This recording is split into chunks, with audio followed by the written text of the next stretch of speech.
A very good evening and thank you for joining us on BeeTv Major News at 6, reaching you live from Benin City, the Edo State capital. I am Evelyn Izebili, and now to the news in details. The Senior Special Advisor to Governor Monday Okpebholo on Arewa Matters and Chairman of Arewa Community in Edo State, Alhaji Danjuma Garuba, has held a strategic meeting with the leaders of the Arewa community from the 3 senatorial districts in Edo State to discuss a positive and bright future for the party ahead of the 2027 presidential election. BeeTv News Freeman Osame reports that the meeting was to mobilize the Arewa community in Edo State to participate in the ongoing voter registration exercise in order to meet the Arewa 1 million votes target for President Bola Tinubu in 2027. The report is presented by Best Orator. If you can look at Edo State now, there's a lot of security, and we are expecting more. We are expecting more from the government. Arewa leaders and members across the 3 senatorial districts in Edo State came together to hold a strategic meeting on mobilizing its members across the state to get themselves registered in the continuous voter registration exercise, which began on August 9, 2025. In an opening remark, the Senior Special Advisor to the Governor of Edo State on Arewa Matters, Alhaji Danjuma Garuba, said the 1 million votes promised by the Arewa community to Governor Monday Okpebholo, which the Arewa community intend to give to President Bola Tinubu, will be achieved, and that in working towards the goal, there is need to ensure all Arewa members in the state get registered in the ongoing voters registration exercise and as well obtain their permanent voter cards so that they can vote massively for President Bola Tinubu in 2027. The TV is on. We have in Edo State, all the representatives, they are here present with us, that how can we deliver the 1 million votes? Now, I am advising us to go to our various units, our market, our working place. We should go and mobilize. We, all of us, should go and mobilize. Let our people go and do their voters card. Without voters card, we cannot give the governor 1 million votes. As far we will go and mobilize. Take our children, our business partners, our friends, our uncles, our father. Those that lost their BBC should go and get new one. Those that have lower age, from now they are about getting 18 years, they should go and do their voters card. In their response, the leaders of the Arewa communities from the various senatorial districts, Comrade Sarahisu Musa of Edo South, Mohammed Faji of Edo Central, Salisu Abacha of Edo North, and others appreciated Alhaji Danjuma Garuba for the leadership meeting and expressed their readiness to work in the various locations to ensure their members register and obtain PVCs so that they can participate in the 2027 general election. Under this our great party, APC. And this morning we heard, since yesterday we are going on with our great chairman, to boast our PVC, whatever, we enter corner and so on and so on. So we try, even 24 hours, we are still indeed. And we promise our governor on the Okpebholo that 1 million vote is come from Arewa people. 100% we should. Monday, Apa Komisa Okpebholo, Governor Zamani, we call him the rescue father. So we thank God, we thank Almighty God. The essence of this meeting is for us to come and make sure we deliver, we bring our people out, because a lot of our houses, northerners, most of them, they don't have their PVC. So he instructed us to go and inform our people and to face them out and to make sure they have their PVC. This is tax. We are equal to the tax. Our digital chair is equal to the tax. In fact, since yesterday we have started the tax. Throughout yesterday, my chairman never rests, taking our people to various INEC registration center to register, because we don't take that we will deliver 1 million votes for Senator Monday Okpebholo. Come 2027. We're not going back. And 18 local government for Edo State, we are going follow local government by local government. With youth and women and the general house, Arewa will deliver 1 million votes for Okpebholo. We are not new to it. And inshallah, we support him 100%. and we deliver. We always deliver. And this time around, we deliver. Any people where they our side, we will gather, we will call them, make a point register. Before 2027, we will post for Bola Ahmed Tinubu, the president for Nigeria. The Arewa community in Edo State has promised to deliver 1 million votes for the APC in 2027. The ongoing INEC voters registration exercise is expected to end on August 30, 2026. Best Orator reporting for BeeTv News. The Commissioner of Police for the Federal Capital Territory, Ajao Adewale, has linked Nigeria's worsening security challenges to a decline in the cultural values and assimilation. He spoke in Abuja during a stakeholder meeting tagged "You Against Crime." Ajao Adewale lamented that many Nigerians, particularly young people, have abandoned long-held cultural practices that once helped to curb crime and build community trust. He said respect for culture and discipline in society plays a vital role in shaping behavior and deterring criminality.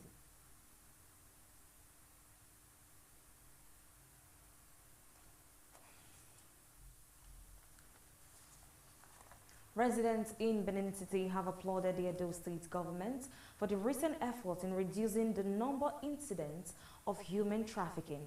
While welcoming the progress, they were urging authorities to deepen interventions and ensure those involved are brought to justice. BeeTv News' Favor Kolawole reports. Since the administration of Governor Monday Okpebholo came on board, the State Migration Agency has given a hard fight to traffickers who are in the business of trafficking girls, especially minors, to other parts of the world for illicit activities. Residents say that they have noticed a decline in human trafficking activities compared to previous years. Many credited increased government attention and ongoing anti-trafficking initiative for the improvement, but noted that the menace is not yet totally eradicated. You know, say this, the new governor we just had, he just came to the seats. So we believe that the little we have seen, gradually, the government will do better. So that is what then. And also, we also believe that the governor is trying lead to a lot. But now, you know, say a Rome, according to what they say, a Rome was not built a day. But gradually, we believe that the governor will perform. So let us just exercise patience. Many residents who spoke in an interview acknowledged the government's strides in reducing trafficking cases, but insisted that more decisive action is needed. They said only consistent enforcement and severe punishment for offenders will guarantee that the menace is completely eradicated from Benin. To jeopardize the future of the upcoming citizens of the country, either is they are not financially buoyant and they need financial help from you or assistance, that does not guarantee you the fact of using them for human trafficking. Is totally out of it. So I would say what the governor are doing is for the benefit of the masses. So I say we are happy to say, and we are happy and supportive of what you are doing. We say thanks a lot for that. For many in Benin, the progress so far is a step in the right direction, but they are urging government and communities to work hand in hand until the menace is completely curbed. Favor Kolawole reporting for BeeTv News. The Administrator of Rivers State, His Excellency Vice Admiral Ibok Etes Ekweibas, retired, has declared that the mandate entrusted to him by President Bola Ahmed Tinubu, GCFR, has been sufficiently achieved following the restoration of democratic governance at the grassroots levels. The announcement was made at Government House, Port Harcourt, during the presentation of the comprehensive report of the recently concluded local government elections by the Rivers State Independent Electoral Commission, RSIEC. BeeTv News' Best Orator has details.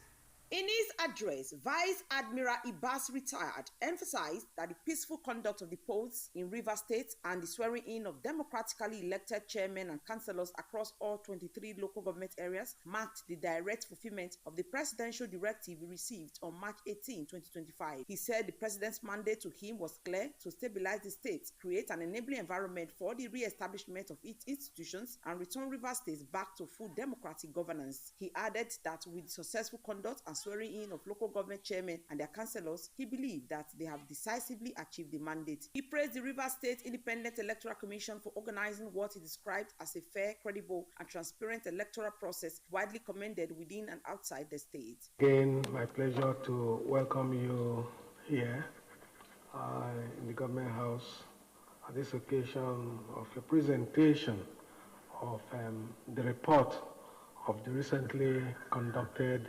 elections and the activities that preceded that exercise. I'm aware the effort and resources put in to ensure a successful, fair, credible, and transparent elections were held to elect officials for our local government council areas. You also recall that Mr. President's mandate to me on the 18th of March 2025 was to stabilize and create an enabling environment in the state. The administrator assured that his administration will carefully review the RESEC reports and issue a government white paper in due course. He also expressed gratitude to his team, security agencies, and state officials for their synergy and cooperation, noting that is what it takes to build a nation. I think this commendation also flows not just from within Rivers State alone. We've also had commendations from lovers of Rivers State from within the country. Yes, elections have been conducted in the past. Yes, elections have had their ups and downs, but for once, an election was conducted where nobody was harassed, where people went out freely to express themselves and to select whom they wanted as their leaders.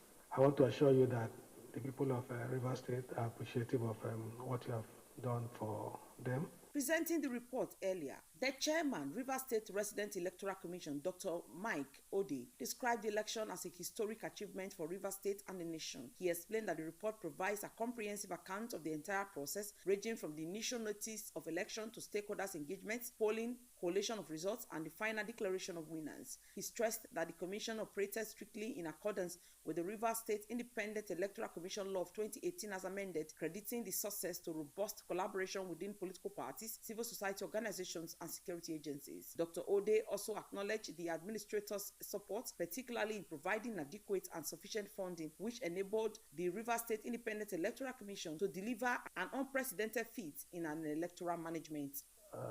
I am honored to officially and formally present to you today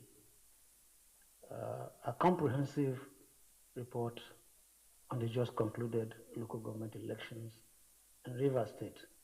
This report captures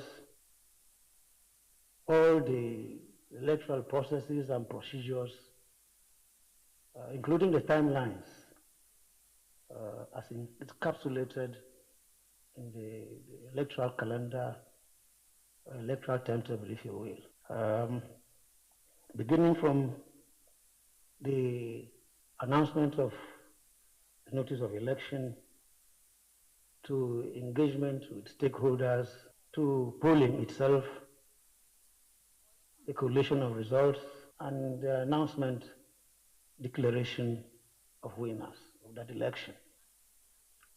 The report highlights our modest achievements, our challenges, and some recommendations that will strengthen future elections in the state. He concluded by commending the people of Rivers State for their peaceful participation, praying for the continued progress and prosperity of the state. Best Orator reporting for BeeTv News.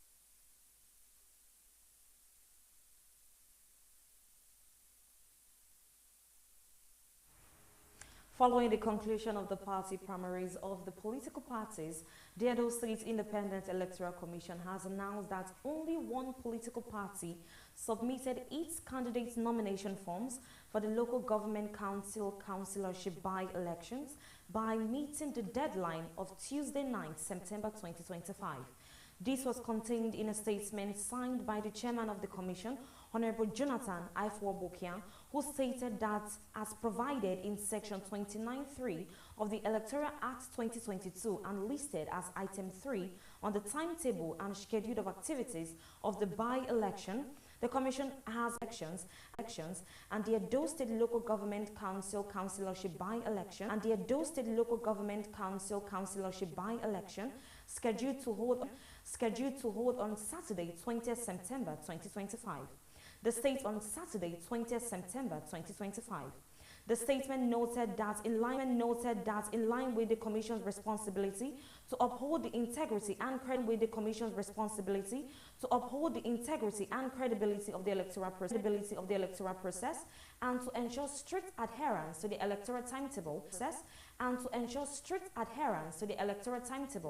EDSEC is unable to accept or process any submitted list of candidates outside the stipulated dates as contained in the timetable and scheduled of activities. EDSEC advised all political parties to comply strictly with the published schedules in future exercises to avoid this occurrence.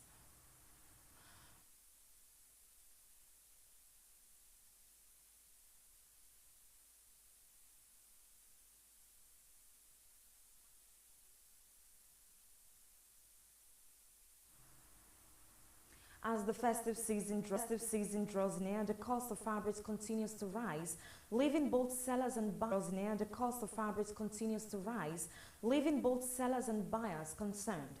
BeeTv News Favor Kolawole reports that traders are pointing at transportation and shipping costs as key drivers of the price hike.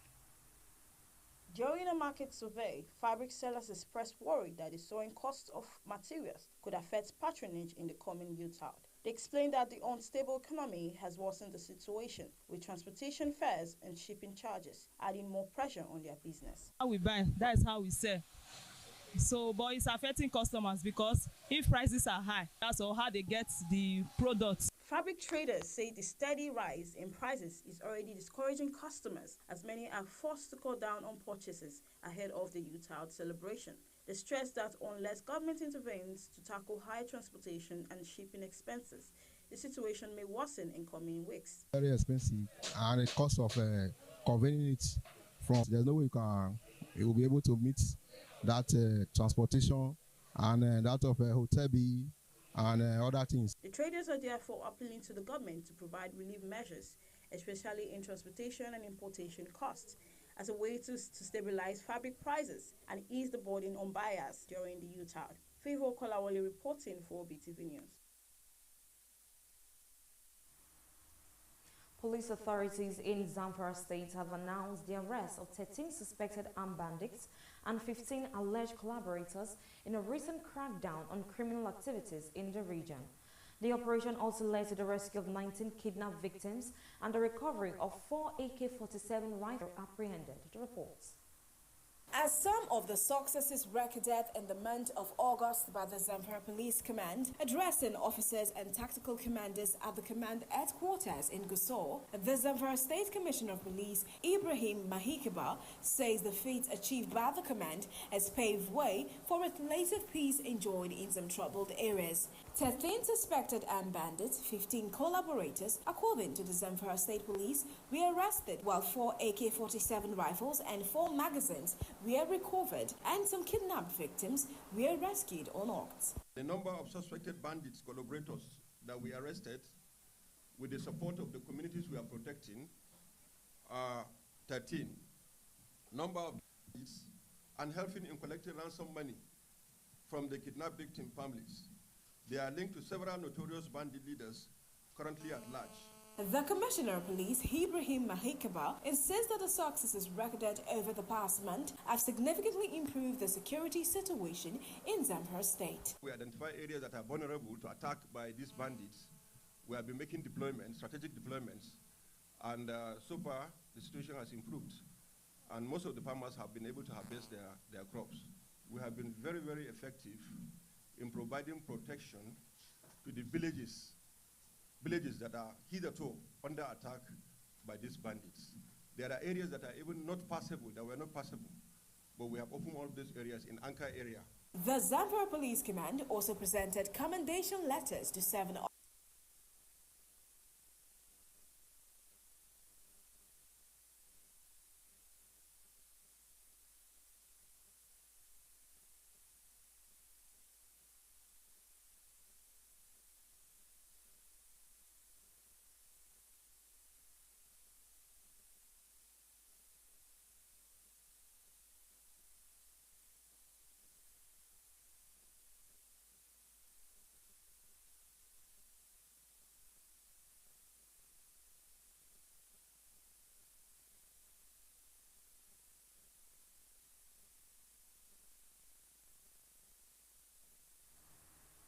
A rural farming community in Malabu Fufore, local government area of Adamawa State, has been thrown in a spotlight, and that's following the discovery of a strange disease suspected to be Borrelia ulcer.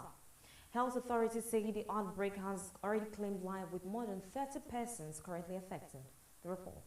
Situated in Fufore local government area of Adamawa State, Malabu has long been known for its farming activities, but the atmosphere has turned unusually quiet. Residents are seen sitting silently under the shade, reflecting the anxiety that hung over the community. Beneath the calm, many families are enduring the pain brought by a mysterious illness, later suspected to be Borrelia ulcer.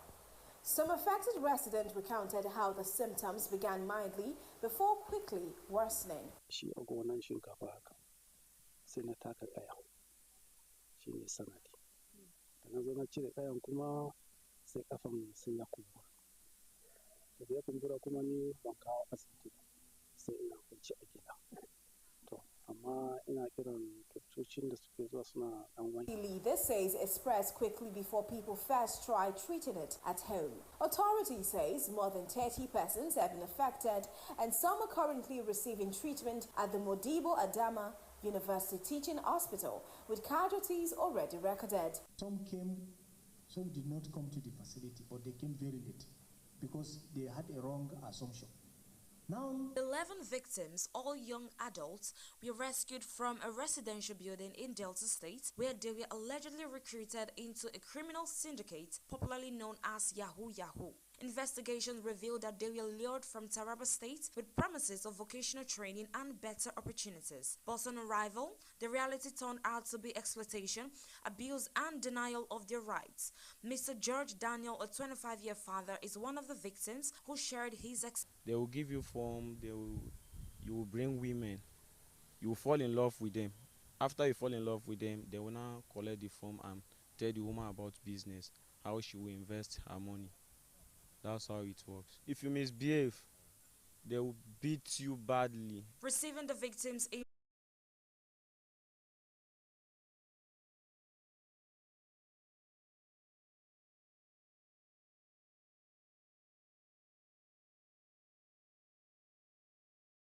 support and eventual integration with their families. Authorities say the incident serves as a strong reminder to parents, traditional rulers, community leaders, and religious bodies to remain vigilant and expose traffickers who prey on vulnerable families. Evelyn Isabella reporting for BeeTv News.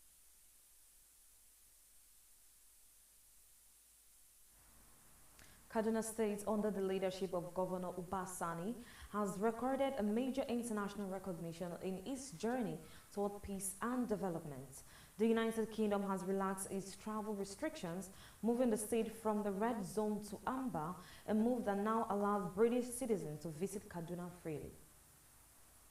For years, Kaduna was on the United Kingdom travel red list, largely due to persistent insecurity that disrupted livelihoods, displaced communities, and stalled economic activities. Since 2022, this advisory had discouraged travel, tourism, and foreign investment in the state.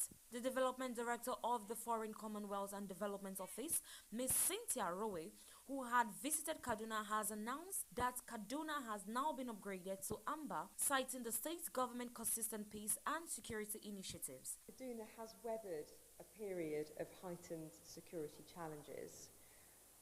One of the things that I'm really here to recognise today is the achievement, the great achievement of the security situation in Kaduna. And for the UK, Kaduna has been moved from the UK travel advice. In Kaduna, Governor Ubasani and Ms. Rowe signed a new mutual accountability framework, an agreement that seeks to deepen cooperation in governance, education, healthcare and agriculture. This strategic dialogue aims to enhance collaboration by reviewing achievements, identifying shortcomings and addressing future challenges. The KMAP serves as a tool for accountability, ensuring transparency and alignment with the aspirations of the present administration. With this recognition from the UK government and the renewed partnership under the Kaduna Mutual Accountability Framework, Kaduna State is not just overcoming its past challenges, but also positioning itself as a model for peace, stability and shared prosperity. Evelyn Isabella reporting for BeeTv News.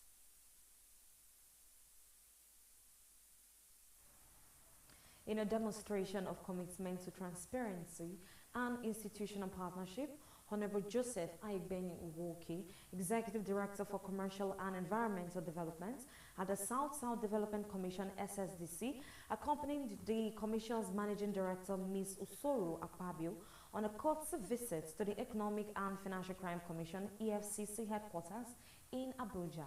The visit reaffirmed the SSDC's determination to uphold integrity and transparency in all its activities. Ms. Akpabio emphasized that as a newly established commission, building on a foundation of account safeguard funds meant for infrastructure, commerce and social development across the South-South states. In his remark, Honorable Uwoke reaffirmed his strong commitment to ensuring that all commercial and environmental initiatives under his office are guided by integrity and strict adherence to anti-corruption principles. He stressed that sustainable development can only be achieved when public trust is preserved through transparency and accountability. The EFCC leadership welcomed the SSDC delegation and assured its support in ensuring compliance, monitoring and guidance to prevent mismanagement of funds. Both parties agreed to sustain a culture of accountability, integrity and transparency as the SSDC rolls out its projects across the site of Ms. Usori Akpabio and Honorable Joseph Uwoki to deliver lasting development built on integrity and good governance.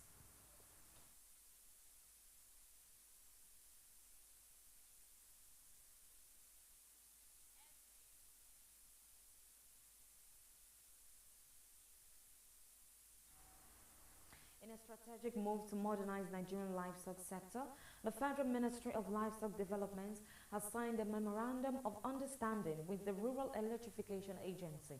This partnership aims to deploy solar-powered mini-grids to rehabilitated grazing reserve, enhancing infrastructure and boosting the livelihoods of pastoral community across the country. Nigeria has over 400 designated grazing reserves across 16 states and the FCT, originally meant to ease herders' farms conflict, but years of neglect and lack of infrastructure has rendered most ineffective. To change this, the Ministry of Livestock Development is partnering with the Rural Electrification Agency to deploy renewable energy infrastructure across the reserves. As a signing in Abuja, the Minister of Livestock Development, Idi Mokhtar Maihar, described the project as a milestone under President Bola Ahmed Tinubu administration and Renew Hope agenda aimed at transforming grazing reserves into productive, secure and self-sustaining model community. This MOU is a statement, it's a testament to our commitment to work together towards a common goal. By providing solar-powered grids to these reserves upon their rehabilitation and resettlement, we are laying the foundation for a more... We need power. So this is a big milestone for us this morning. With electricity, infrastructure and peace building at the core, the government believes this move will unlock the full potentials of Nigerian livestock economy. Favour Kolawole reporting for BeeTv News. Ogun State government has banned graduation ceremonies for pupils in nursery schools across the state and set 6-year circle for the use of textbook in the state.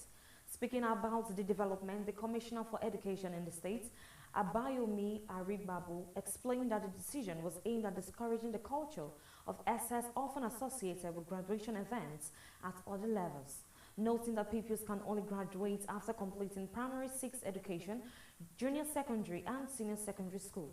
He maintained that elaborate parties for kindergarten, nursery and non-transition classes have placed unnecessary financial burdens on the parents and distracted the pupils from the fundamentals of education. Graduation from nursery to primary. We will allow graduation from primary 6, those who are leaving primary 6. We will allow graduation for SS3. Well, some made the case for GS3 because now we have junior school and senior school. So, we looked at it that, well, there can be graduation in primary 6, there can be graduation ceremony for GS3 after the decade, there can be graduation ceremony for SS3. However, at all those levels, it should be moderate. Reading from the business news, the Nigerian Upstream Petroleum Regulatory Commission, NUPRC, has completed the conversion of Petroleum Prospecting License, PPL, 202 into Petroleum Mining Lease, PML, 66, marking the first conversion of its kind under the Petroleum Industry Act, PIA 2021. Legend BeeTv News, Esohe Osemenge for this and more from the business world.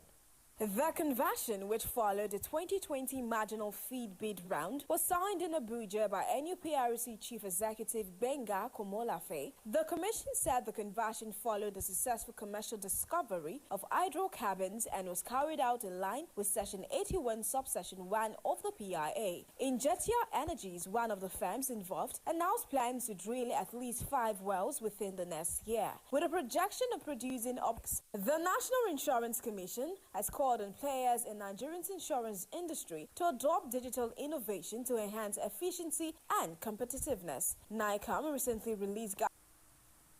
And now to the global scenes. After 33-hour manhunt, 22-year-old Tyler Robinson from Utah was taken into custody for the shooting death of right-wing activist Charlie Kirk at the university event. Also, Rini Agbafo has more on this from the global scenes. Tyler Robinson, a 22-year-old from Utah, was arrested after a 33-hour manhunt for the killing of right-wing activist Charlie Kirk, who was shot during a university event. Persuaded by his father and a pastor to surrender, Robinson confessed and was linked to a Mauser rifle found near campus with anti-fascist inscriptions. Surveillance and Discord messages tied him to the attack, and he now faces charges including aggravated murder. A student at Dixie Technical College, Robinson had recently grown more political. The incident shocked Utah Valley University, where students expressed relief at his capture. Nigerian chef and former Guinness World Record holder Hilda Bassi has attempted to set a new record by cooking the world's largest pot of jollof rice in Lagos. The 28-year-old, who gained fame in 2023 for her 4-day cooking marathon, prepared the massive dish using 4,000 kilograms of rice,